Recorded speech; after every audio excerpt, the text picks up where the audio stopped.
Oi, gente, boa tarde. Estamos aqui para finalizar esta sexta-feira linda, 1º de julho. Já desejando um mês de julho bem lindo para vocês, gente. O período está se aproximando das férias, né? Aquele descanso maravilhoso, aquele ócio que a gente ama para voltar com força total no segundo semestre, né? Então, hoje nós vamos ter uma aulinha aqui de análise linguística no aspecto da morfossintaxe, meus amores. Muito importante você entender a relação entre os termos de uma oração. Mas, para isso, é preciso que antes você reconheça, entenda qual é o papel de cada termo oracional, né? Saiba o que é um termo essencial, um termo integrante, um termo acessório. Então, os princípios sintáticos, a base deles depende desse conhecimento que, portanto, nem preciso dizer, é fundamental para que mais tarde você venha entender relações mais aprofundadas nesse aspecto, tá? Para começo de conversa, entender que a função sintática dos termos, ela é pertinente à situação em que você observa que as classes, elas não atuam sozinhas nunca. Dentro de uma frase, de uma oração, de um período, de um texto como um todo, seja verbal, oral ou escrito, essas classes, elas se relacionam dentro desse texto, não é isso? É o substantivo, que vai estar ligado ou pode estar ligado a um adjetivo. O adjetivo, por sua vez, caracteriza o substantivo. É um verbo que, às vezes, pede um complemento.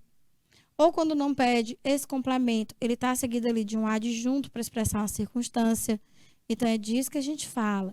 Morfossintaxe, você entender o funcionamento das classes gramaticais, umas em relação às outras, dentro da construção das frases, orações e períodos de um texto, evidentemente, verbal. Entendeu, nenéns? Mas a gente não estuda esses termos só porque precisa aprender regras. Não. É porque é o funcionamento mesmo da língua. Tá bom? Então, a gente passou a entender o sujeito como um termo acerca do que se afirma algo. E é verdade. De fato, o sujeito, ele é um termo nominal ou representado por um substantivo ou uma outra classe que faça, às vezes, do substantivo, acerca do qual se informa algo. Isso é verdade. Mas não é só isso.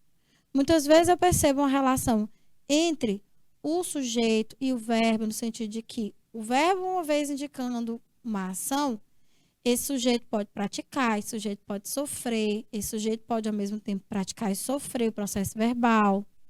Eu entendo que, numa oração que eu tenho um verbo de ligação, eu vou ter um sujeito e uma qualidade atrelada a esse sujeito.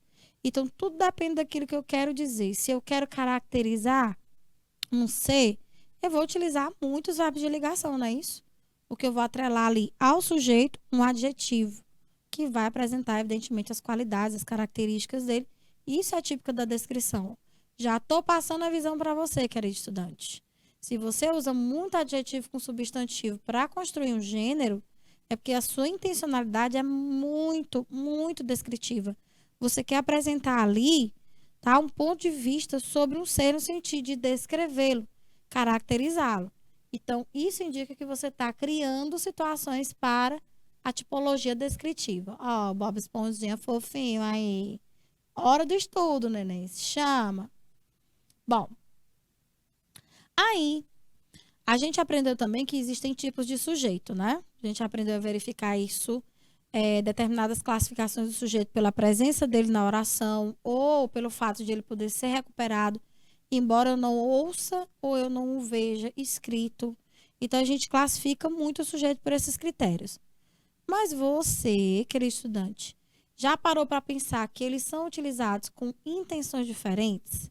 O que a gente usa um sujeito composto? Às vezes a gente usa um sujeito simples. Às vezes a gente não explicita, não fala ou não escreve o sujeito, porque a gente sabe que ele pode ser ali recuperado pelo contexto. Já parou para pensar por que isso acontece? Pois é. Isso tem a ver muitas vezes com aquilo que você quer transmitir em termos de ideia. Por isso que a gente não deve estudar somente do ponto de vista da mera classificação morfossintática, mas sim procurando enxergar a funcionalidade do sujeito e dos outros termos oracionais na construção de sentido dos textos.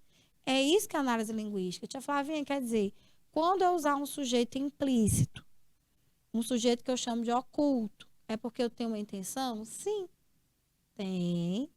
É isso que a gente vai estudar aqui. A gente vai revisar, evidentemente, essas noções, tá, queridos estudantes? Vamos revisar essas noções de classificação e vamos aplicar isso aí dentro de um texto. O que é que significa um sujeito simples, sujeito composto, enfim. Bora lá. Todos esses conceitos aqui se aplicam ao sujeito. Normalmente a gente diz assim, é o termo sobre o qual o predicado afirma algo. Ok, é verdade. Mas e quando uma oração não tem o sujeito? E aí? Não tem sujeito, eu não vou, né, definir, não tenho como.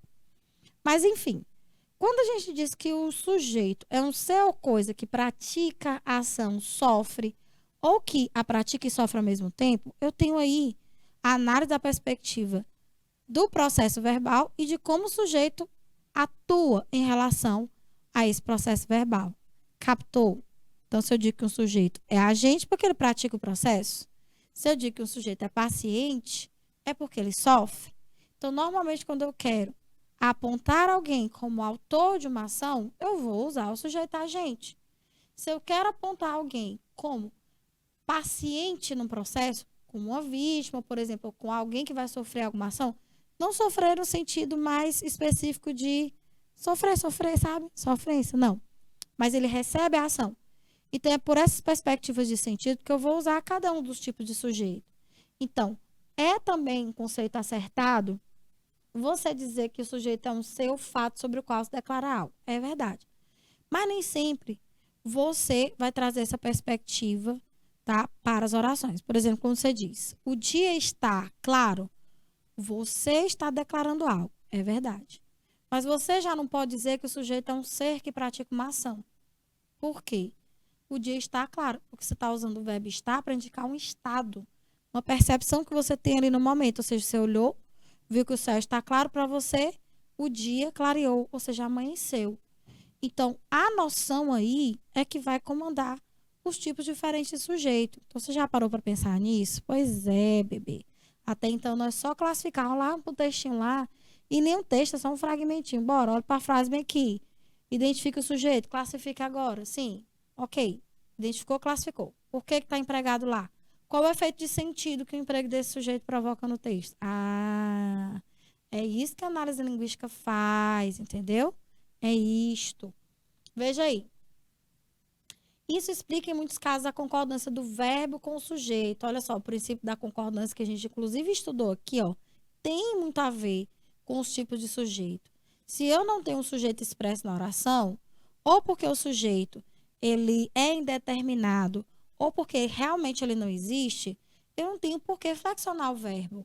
Agora, estando lá dentro do sujeito, via de regra, como você revisou aqui comigo, o verbo pode se acomodar para atender à flexão do sujeito.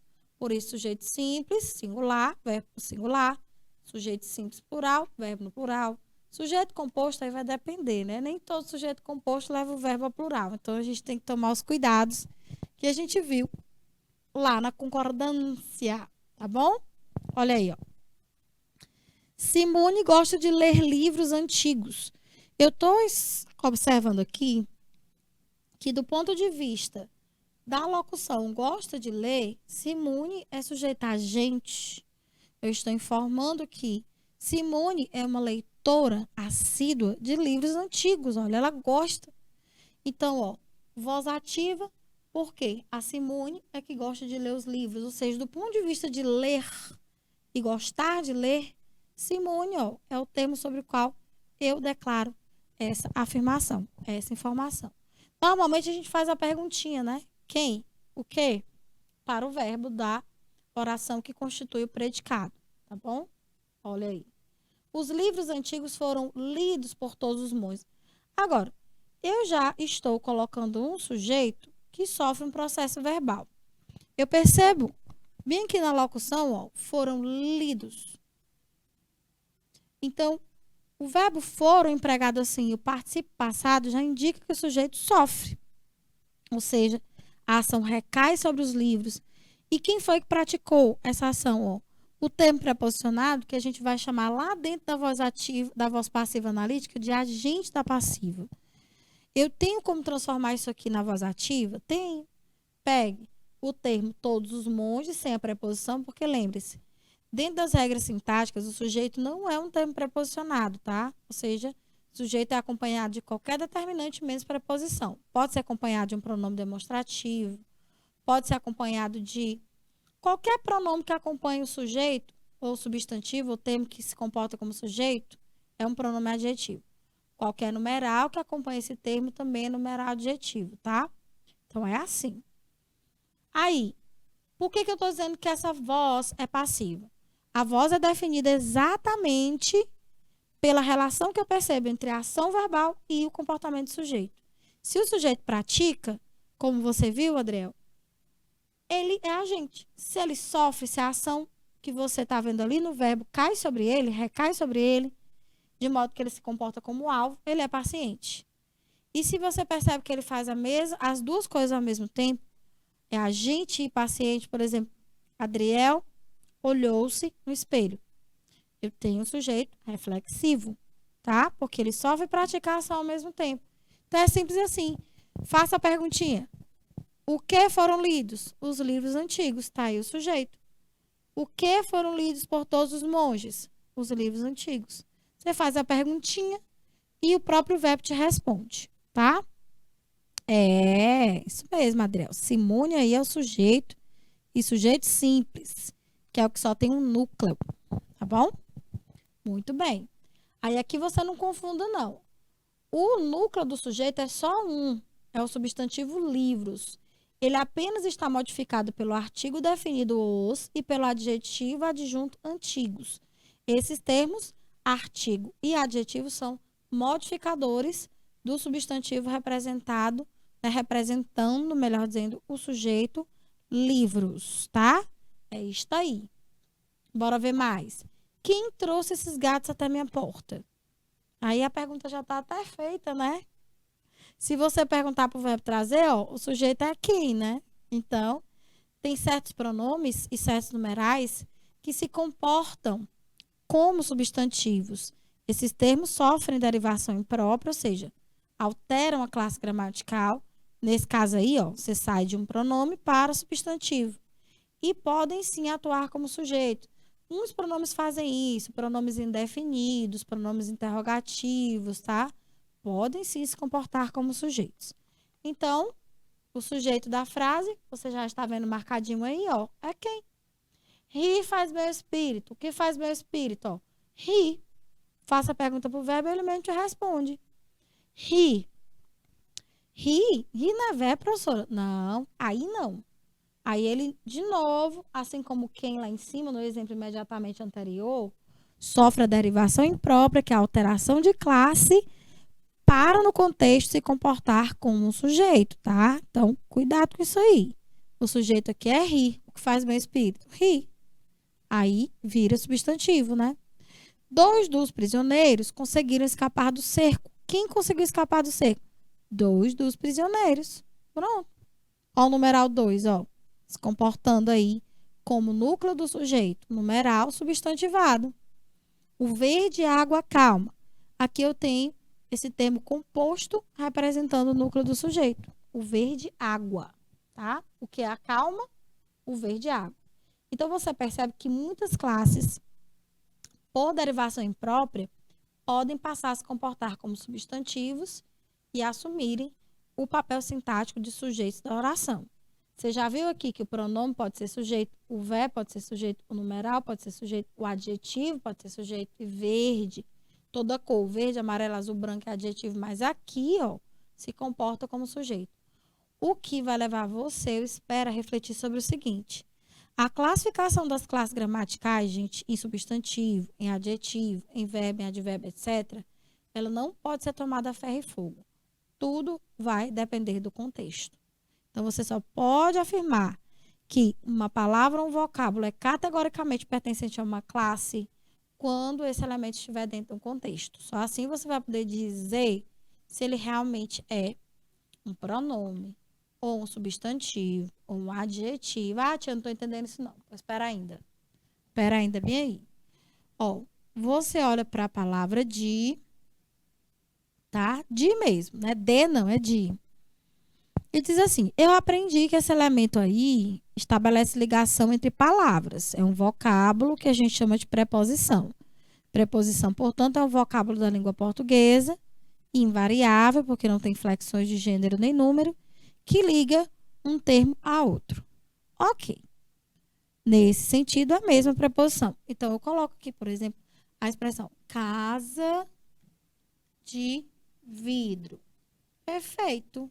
Aqui eu posso seguramente dizer que de é de fato uma preposição, porque eu vejo que ela estabelece uma relação entre o substantivo casa, que é o termo subordinante, e a expressão de vidro, que é o termo subordinado, e eu percebo que ela especifica, né? Ou seja, não é casa de barro, não é casa de tijolos, não é casa de madeira, é de vidro. Sendo que esse termo preposicionado no todo passa a me dar a noção de matéria, ou seja, daquilo de que a casa é feita, a matéria de que ela é construída. Olha que interessante. Agora, se eu, por outro lado, boa tarde, Ana Cristina, tudo bom? Como é que você está? Se eu, por outro lado, eu digo, o de, vou até botar assim, ó, é uma preposição. Olha só. Aí você vai lá e faz aquela perguntinha massa. O que é uma preposição? A oração te responde. O de, ou seja, isso bem aqui, ó, é o sujeito. Ai, tia Flavinha, tô emocionado. Então, bem aí, a palavra de, ela, por derivação imprópria ou conversão, se transformou mediante a anteposição do artigo em um substantivo. Ou seja, passou a ser núcleo do sujeito. É isso que eu estou dizendo. Eu estou mostrando exemplos para vocês para mostrar que o núcleo do sujeito, ele vai, ou núcleos, né? Depende. Às vezes o sujeito é simples, às vezes ele é composto.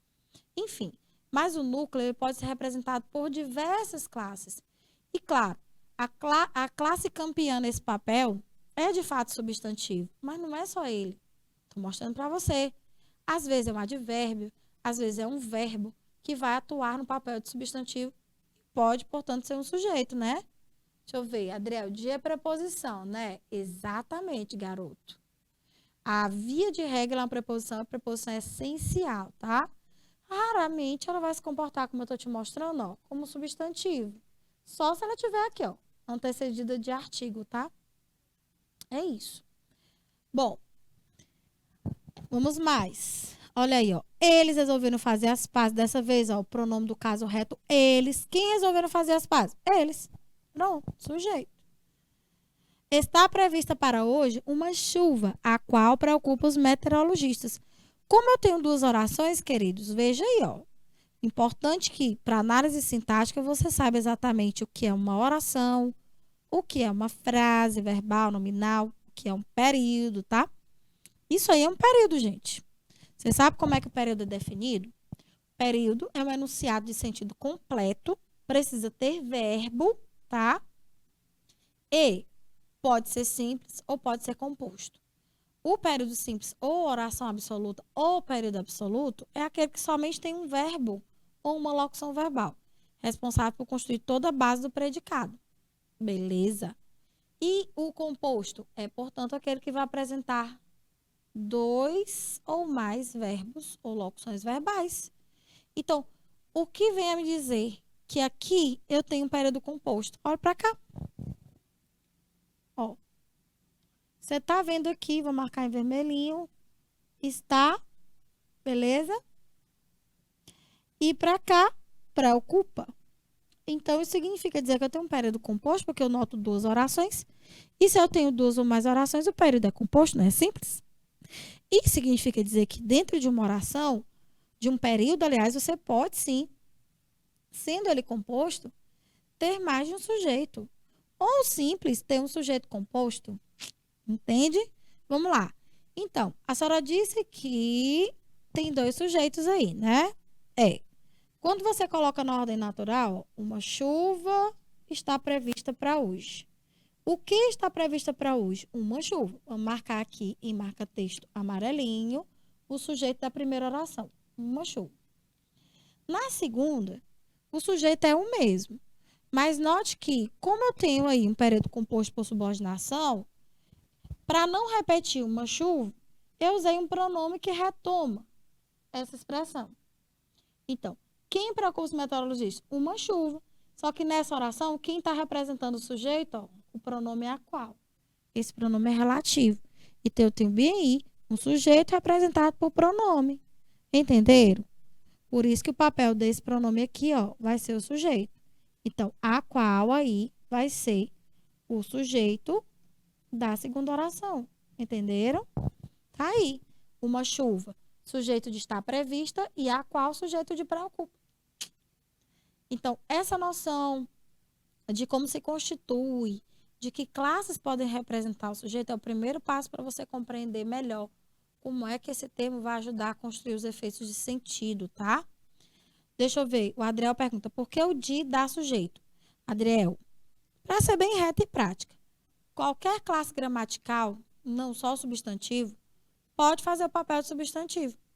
Basta que você, de alguma forma, crie uma situação em que essa palavra dê nome a um ser. E não mais, por exemplo, como adjetivo caracterize, como a preposição junte termos, como a conjunção, em geral, junte orações. Se eu perceber que, de alguma forma, a palavra está nominalizada, substantivada, eu posso ter, sim, nessa classe de palavra, seja ela qual for, um sujeito. Você já ouviu aquela situação que o artigo ele é capaz de transformar qualquer classe de palavras em substantivo? Pois é. Quando eu coloquei aqui o artigo definido masculino ou antes da preposição de, automaticamente eu substantivei. Então, ela saiu de preposição e passou neste contexto, a ser um substantivo, entendeu? Porque agora eu estou dando nome ao ser. Quem é uma preposição? Tanto é que eu dou informação. De. Entendeu? Clara. Clara, em geral, não é adjetivo? Pois é. Clara, escura. Quando eu digo Clara, é o nome de minha filha. Qual é o nome do teu filho? Clara. Clara é o sujeito. E é um sujeito que, nesse caso, por derivação imprópria, sai de adjetivo, porque o papel dele não é mais qualificar, é nominalizar, e passa a ser um substantivo. É assim. Entendeu? Desse modelito. Bom, dentro das categorias gramaticais, os termos oracionais todos são encaixados, tá, em espécies de grupos. Esses grupos é o que a gente chama de categorias de grupos oracionais ou termos oracionais. Cada termo se encaixa num grupo. Só tem um terminho que não se encaixa em nenhum desses grupos, que é o vocativo, tá? O vocativo, por ser um termo de chamamento, de interpelação, vai ser sempre um termo isolado. Então, a gente não tem o vocativo como encaixado, nem como termo essencial, nem como termo integrante, nem acessório. Antes de explicar exatamente o que são os termos oracionais, em que categorias eles podem se encaixar, vamos lá.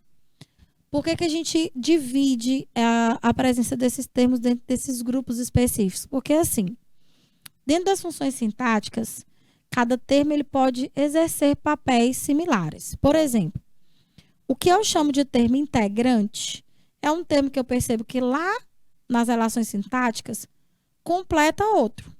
Ele está relacionado por subordinação a outro que vai, nesse caso, precisar da presença dele para ter o sentido completo. Você diz assim, ó, eu gosto de banana. Perceba que você trouxe a expressão de banana para completar o sentido do verbo gostar. Eu estou vendo que de banana vai completar o sentido desse verbo. Isso é um termo integrante. Tenho medo de baratas. Perceba que a expressão de baratas completa o sentido do substantivo medo. Então, aí também eu tenho um termo integrante. Então, são termos integrantes, todos os termos que funcionam como complementos para nomes e para verbos, e junto a esses termos, embora não seja um complemento, está o agente da passiva.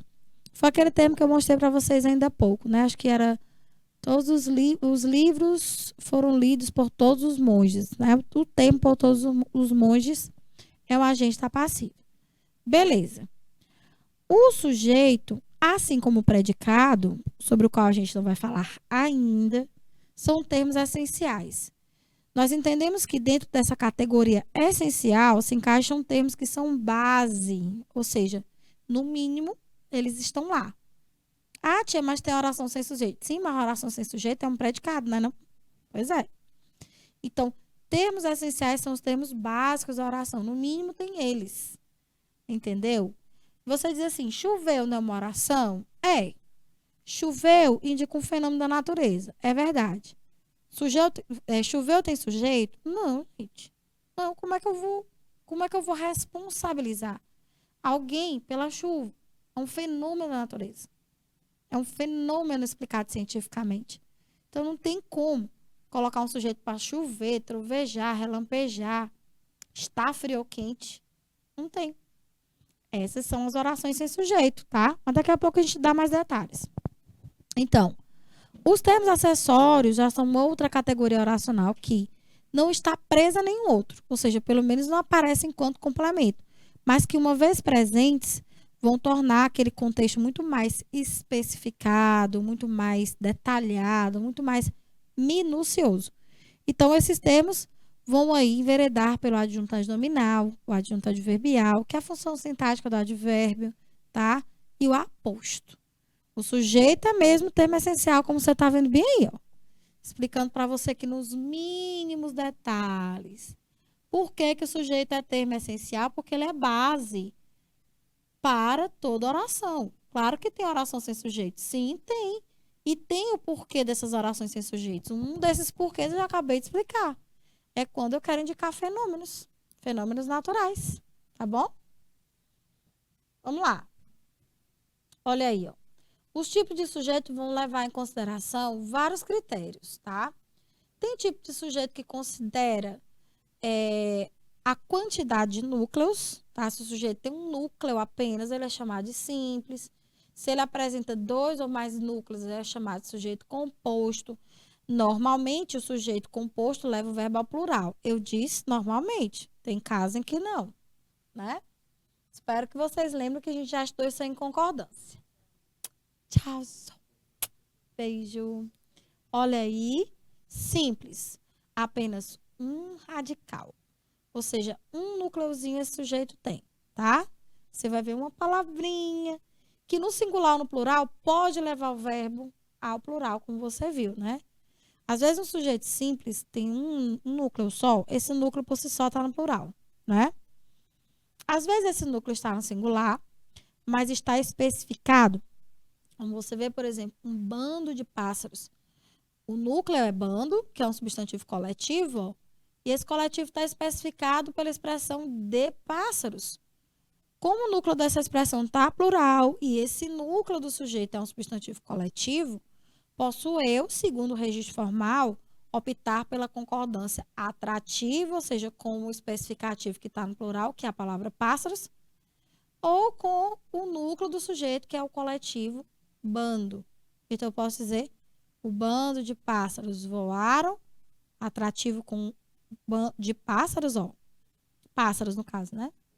Ou então, o bando de pássaros voou. Concordo diretamente, gramaticalmente, com o coletivo. Bando voou. Entende? Então, depende. Você viu tudo isso, essas especificidades, né? Mas o fato é que o sujeito simples só tem um núcleo, singular ou plural. O composto, evidentemente, tem 2 ou mais núcleos. Se eu tenho 2 núcleos ou mais, já é sujeito composto. O implícito, esse aqui é bem interessante, gente. Deixa eu soltar logo os outros. Ó. Eu coloquei isso aqui, mas na verdade não é um tipo de sujeito não, viu? Como é que eu vou falar num tipo de sujeito que não existe? Até incoerente isso. Um sujeito, aliás, a oração sem sujeito, a gente nem fala em inexistente, né? Já que não existe um sujeito inexistente. Eu acho totalmente contraditório.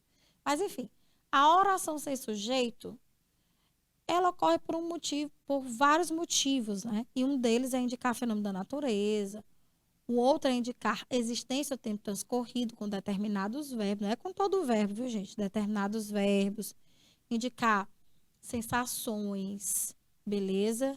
Há várias situações. Então, vou até colocar aqui que isso aqui não é um tipo de sujeito exatamente, tá? É uma situação especial.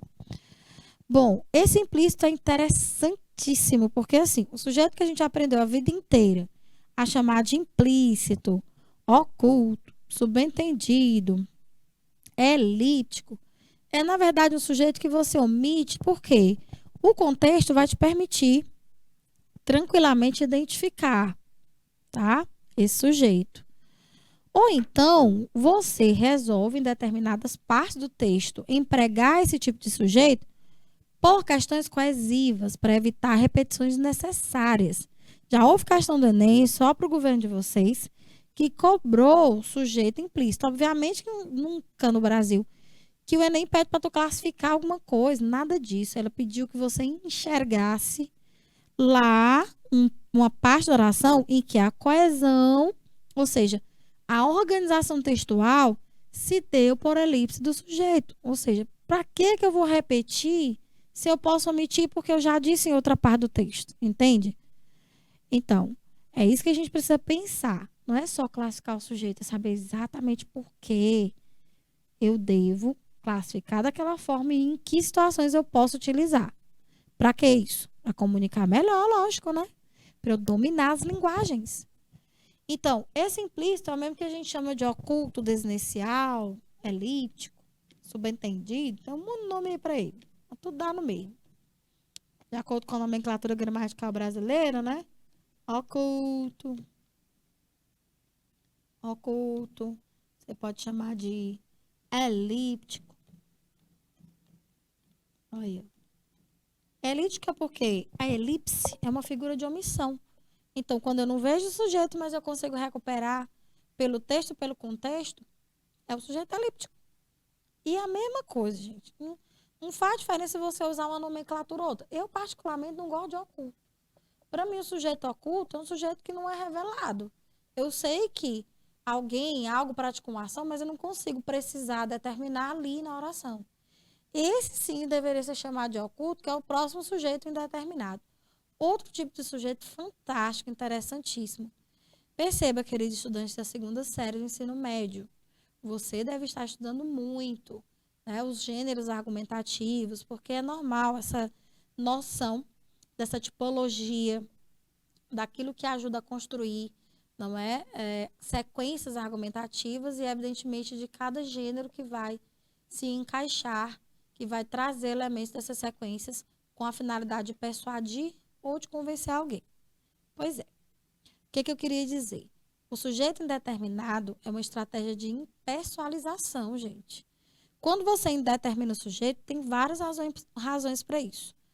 Você não quer se revelar, você não quer se envolver com aquilo que você está dizendo, ou você não quer revelar a identidade para não comprometer alguém, entendeu?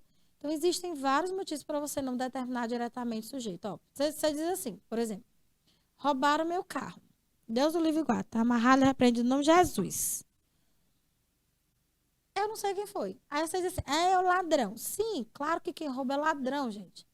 Mas quando você diz roubaram meu carro, a sua ideia é generalizar, porque você não sabe quem foi. Entendeu? Então, você usa a terceira do plural no verbo, porque você não sabe quem foi o sujeito. Pegaram minha caneta. Se eu tivesse visto, eu matava, tô brincando. Mas, pegaram minha caneta por quê? Porque você não sabe quem foi. Entendeu? Então, esse tipo de estratégia tem razão de ser. E perceba que a gente utiliza muito na produção da dissertação escolar a técnica da impessoalização. Uma delas, um desses recursos linguísticos que você pode certamente empregar é o caso do sujeito indeterminado, porque ele impessoaliza mesmo. Tá ligado? Show! Então, tá aí o sujeito indeterminado e, claro, o sujeito que não existe. A oração sem sujeito, tá? Prefiro chamar assim. Até desconsidera essa setinha, porque não é tipo. Vamos colocar aqui uma situação atípica, uma excepcionalidade, a oração sem sujeito. Ou o famoso caso do sujeito inexistente, né? Quando você não é capaz de atribuir, né, aquela noção do predicado para um ser, exatamente. Em que situações isso ocorre? Bom, vamos ver. Bora aqui quem está aqui para estudar isso. Ó. Simples, um núcleo apenas, como você viu, composto de 2 ou mais núcleos. Implícito, não há um sujeito aparente. Você não ouve na oralidade nem consegue ler na escrita, mas dá para recuperar em alguma parte, tá? Ou então, ele pode ocorrer assim também. Ele é explicitado, por exemplo, no primeiro parágrafo, aí a partir do segundo eu já não explicito mais. Eu já não escrevo, eu já não falo. Por quê? Deduz-se que, por eu já ter dito na primeira parte do texto, não preciso mais falar, porque, entendeu? Está subentendido. Pode acontecer das duas formas. Indeterminado, não há um sujeito aparente. Agora, veja aqui, ó, nas duas, no implícito, oculto, indeterminado, não há um sujeito aparente. Diferença. Aqui você consegue saber qual é o sujeito. A desinência do verbo pode te ajudar, o contexto pode te ajudar, o próprio texto, em alguma parte, pode te ajudar a localizar esse sujeito. Este aqui não, filho. Este aqui você simplesmente não vai achar, porque ele não está determinado, ó. Então, a diferença básica é essa, ó. É possível identificar um sujeito implícito, oculto, existencial, mas não é possível identificar o que nós chamamos de indeterminado. De jeito nenhum. Então, note bem essa diferença, tá? Note bem, porque com certeza você vai lançar a mão de um desses sujeitos, hora ou outra. Tia Flavinha, posso utilizar todos os tipos de sujeito, inclusive o inexistente, que não é tipo.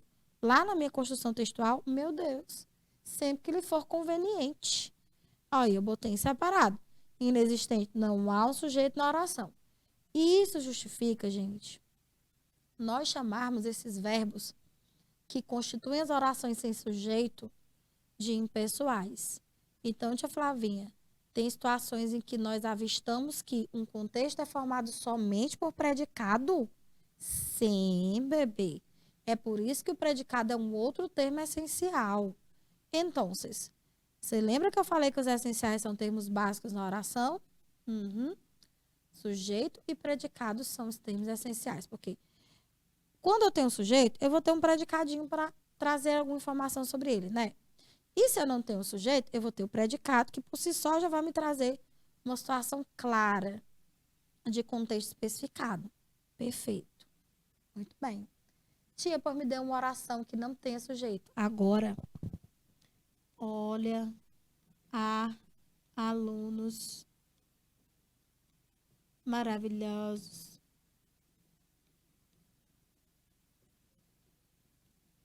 No canal Edu. Pronto. Presta atenção. Ah, tia, só isso que não tem sujeito. Tem sim. Alunos maravilhosos é o sujeito. O que há no canal Edu? Alunos maravilhosos. Não. Nesse caso, você não pode estabelecer esse raciocínio, porque senão você vai cometer uma falácia, ou seja, você vai ter uma conclusão falsa. Não. Simplesmente porque todas as vezes que você empregar o verbo haver, no sentido de existir, ocorrer, acontecer, ou para indicar tempo transcorrido, que é a mesma coisa de tempo passado, esse verbo haver não vai ter sujeito não, viu, bebê? Por isso que ele é chamado disso bem aqui, ó, verbo impessoal. Ih, tia Flavinha, então o que é esse alunos aí, hein? O que é esse termo alunos maravilhosos? Se ele não é sujeito, ele tem outra função sintática, não tem? Tem. Na verdade, ele é complemento do verbo haver. Ah, é aquele complemento que se junta com o verbo sem precisar de uma preposição obrigatória, que a gente chama de objeto direto na cabeça. Tá! Então, note que o verbo haver, gente, claramente está empregado no sentido de existir, né? Evidentemente. Então, todas as vezes, veja a dica, ouça a dica. Todas as vezes que você empregar esse verbinho bem aí, no sentido de existir, ou seja, como sinônimo de existir, ou então empregá-lo com indicação de tempo passado, pode ter certeza que essa oração bem aí não tem sujeito, não. Nananina. Outra coisa interessante, ó, que você tem que tomar cuidado.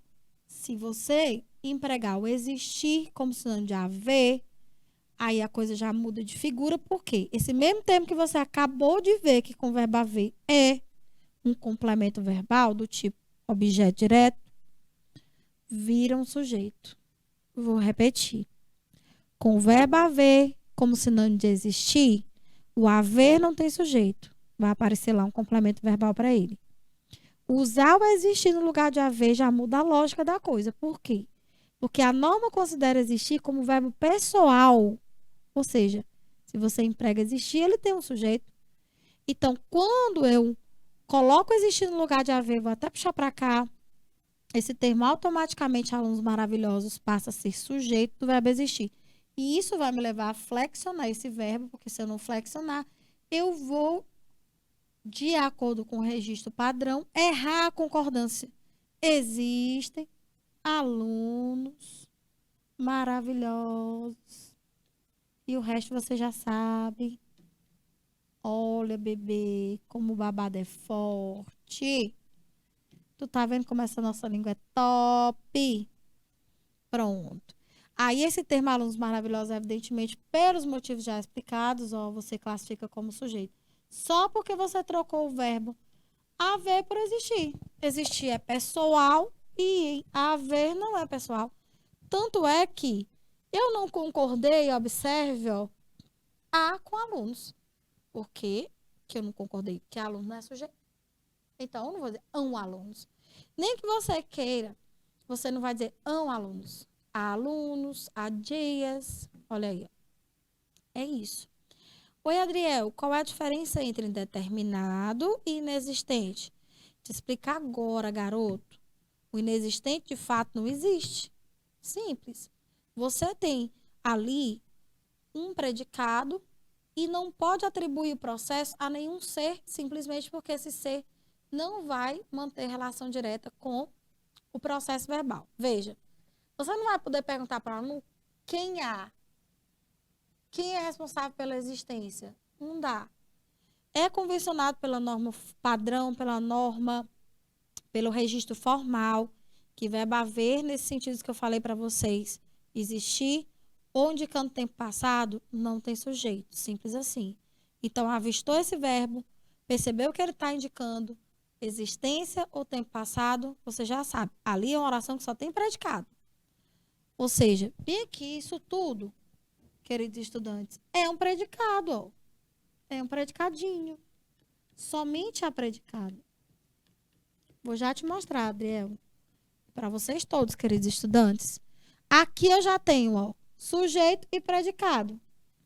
Aí, vou marcar aqui o verdinho sujeito, ó, alunos maravilhosos sujeito. E o resto da oração, o verbo existir, predicado. Pronto. Veja. Chamaram, presta atenção, chamaram meu nome. Queridos estudantes, venham comigo e acompanhem meu raciocínio. Nessa oração, você observa que do ponto de vista do verbo chamar, se eu perguntar quem chamou meu nome, a oração e o contexto não vão te dar condições de dizer quem exatamente, mas você sabe que alguém chamou. Tanto é que você afirmou isso, você ouviu, mas não sabe quem foi. Chamaram meu nome. Repara que nas situações em que a gente abre a boca para dizer isso é porque você ouviu alguém chamar, mas não sabe quem é. Ou seja, você não pode dizer que o sujeito não existe porque ele existe. Entendeu? Você só não consegue, naquela situação, determinar. Ou seja, o sujeito que eu não consigo determinar, mas que existe, é o chamado indeterminado. O sujeito que não existe, não existe. É uma oração sem sujeito. Isso, garoto. Exatamente. Percebe a diferença? Quando eu digo, ó, quando você viu a Júlia? Ah, há anos, não a vejo. Você tem aí duas orações, perceba. Você tem, há anos, eu não vejo a Júlia. Então, a segunda oração do verbo ver, ela tem sujeito implícito. Quem é o sujeito? Como é que eu sei que é eu? Porque eu estou vendo o verbo flexionado aqui na primeira de singular. E o pronome reto que acompanha essas formas verbais neste número, nesta pessoa, é a primeira. Eu. Olha aí, singular. Aqui, eu estou vendo tempo passado, ó, transcorrido. Então, já estou vendo que aqui não tem sujeito. Como é que eu vou dizer? Quem é que é responsável pela passagem do ano? Sei lá, gente. É passagem do tempo. Como é que eu vou atribuir isso aí a uma pessoa? Entendeu? Então, aí não tem sujeito. Viu a diferença? Ó? Esses 3 exemplos fica claro. Não tenho como dizer que aqui tem um sujeito, porque eu não posso dizer que acerca da passagem do tempo alguém é responsável por isso, não tem sujeito. Aqui, em relação ao verbo ver, eu consigo entender que pela flexão do verbo o sujeito não está aqui, mas eu sei que é eu, entendeu? Consigo recuperar, ó, implícito. Não existe, inexistente, e eu não consigo determinar aqui. Mas existe, porque alguém me chamou, só não sei quem é. Indeterminado. Esse be aí que você usa também, além disso, para dizer que você não conhece, que você não sabe, para impessoalizar, para não se envolver diretamente com a coisa. Esse é um tipo de sujeito que a gente usa muito mais, que tem outra forma de indeterminação, né? Que é com verbos na terceira pessoa do singular, junto ao índice de determinação do sujeito, que é a palavra se, tá? Esses verbos, eles precisam ter, gente, uma transitividade bem específica que fique claro, tá? Para que eles sejam considerados situações que configurem sujeito indeterminado. Tem que ser verbo que não pede complemento, chamado verbo intransitivo. Verbo que indique noção de estado, mudança de estado, estado permanente, provisório, aparente, simulado, ou condição do ser, que é o chamado verbo de ligação, ou ainda verbos que pedem complementos diretamente acionados por uma preposição, que são os transitivos indiretos. Então, tem que ser esses 3 tipos apenas para que você tenha o sujeito indeterminado. Detalhe, se eu não consigo determinar, nestes casos especificamente, desses 3 verbinhos que eu falei para vocês, o verbo não flexiona, tá? Então, os casos sujeito indeterminado em que eu emprego verbo de ligação, verbo intransitivo e verbo transitivo indireto com o se, índice de determinação do sujeito, esse verbo de jeito nenhum vai para o plural. Entendeu? Não tem flexão para ele. Tem sujeito? Tem. Mas eu não estou determinando, não quero determinar ou não sei determinar. É isso que a gente precisa estudar especificamente, ó. Veja aí, ó. O lixo é seu. Quem é o sujeito dessa oração? É só perguntar o que é seu. O lixo. Pronto. E eu tenho um verbo aí, ó. É. Veja que na segunda aqui embaixo, ó, nesse segundo contexto, na base da publicidade, faça coleta seletiva. Interessante você perceber que aí existe um sujeito sim, ele não está escrito e eu consigo saber qual é exatamente o sujeito pela flexão do verbo que está no modo imperativo. Faça você. Então, se eu consigo recuperar o sujeito, ele não é indeterminado, porque indeterminado eu não recupero. Ele não está escrito, mas eu sei que pela flexão do verbo é você. Então, é comum quando você emprega o imperativo, o modo das ordens, dos convites, dos chamados, das persuasões, dos convencimentos, você omita o sujeito. É um dos casos sujeito implícito, que você chama também de oculto, tá? Faça coleta seletiva você, condição para um mundo melhor. Pronto. Olha aí. Então, visualizar isso num gênero é muito mais legal, porque você entende o funcionamento desses tipos de sujeito na construção direta do sentido do gênero textual. Então, gêneros textuais da tipologia injuntiva, ou seja, aquela tipologia que instrui, que comanda, que orienta, que ensina, como o anúncio publicitário, que às vezes também tende a mudar o seu comportamento para que você, sei lá, consuma um produto, tá? Uma coisa, um serviço, ou aceite uma ideia, isso aqui é comum nesse gênero. Então, aqui na situação, você tem o lixo, que é o principal produto para o qual você quer chamar a atenção. Olha que interessante. Por que que nesse caso ele explicitou o sujeito? Porque aí, ó, o alvo é um interlocutor, a campanha de coleta seletiva, ou seja, fazer com que aquele leitor que não tem essa consciência passe a ter, entenda que a coleta seletiva é fundamental para a sustentabilidade. Então, por que que ele explicitou o sujeito em um lixo? Porque ele quer deixar claro o objeto dessa conscientização, ou seja, a coleta seletiva do lixo. Agora, aqui no verbo imperativo, eu não preciso explicitar porque, claro, os imperativos normalmente ativam a pessoa, tá? Representada pelo pronome de tratamento você. Então, é bem comum, tá? Essa faça, você, façamos, nós, faz tu. Tudo depende da flexão do imperativo, tá? Essa flexão é a terceira pessoa e no imperativo o pronome que acompanha é você. Repito, normalmente, na flexão do imperativo, o sujeito está oculto. Dica. Muito bem. Olha aí, ó. Marcado o sujeito de lá e o outro sujeito que eu não marquei aqui, mas mostrei, está implícito. Esse é determinado. Simples, né? Bom, olha aí. Essa música linda da Ana Carolina. Eu e você, não é assim tão complicado. Não é difícil perceber. Essa minha voz rouca, hein? Deu certinho. Então, você já veio no título do texto, tá? Um termo composto. Eu e você. Como é que eu sei que é composto? Porque eu tô vendo que ele tem dois núcleos. Eu e você. Eu, pronome reto, você, pronome tratamento. Topperson. Sujeitinho composto apresenta mais de um núcleo. Claro, aqui você só tem um sintagmazinho, né? Mas tá implícito aqui, ó. Quem de nós dois vai dizer que é impossível o amor acontecer? Se eu disser que já nem sinto nada, que a estrada sem você é mais segura, e por aí vai. Vocês conhecem, né? Esse texto lindo. Novamente, uma campanha social institucional. Olha lá, ó. Lembra da história do imperativo? Ó, dê prioridade para a sua saúde. Dê. Tá vendo bem o verbo no imperativo? De quem?